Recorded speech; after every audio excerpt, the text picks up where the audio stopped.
সালামু আলাইকুম আরহামাতুল্লাহি আবারাকাত। নিজের নফসের যারা গোলামি করে তাদের সম্পর্কে আল্লাহ রাব্বুল আলামিনের ঘোষণা। সূরাতুল ফুরকান ৩৩ এবং ৩৪ নম্বর আয়াত। বিসমিল্লাহির রহমানির রহিম।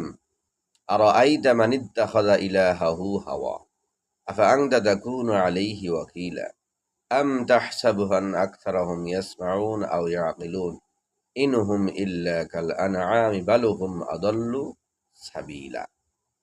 হে নবী, যে ব্যক্তি নিজের নফসের খাহেসাতকে নিজের খোদা বানিয়ে নিয়েছে, তুমি কি তার সম্পর্কে ভেবে দেখেছ? তুমি কি তাদের পাহাড়দারি করতে পারো? তুমি কি মনে করো এদের অনেকেই তোমার দাওয়াত শুনে এবং বুঝে? কখনো নয়।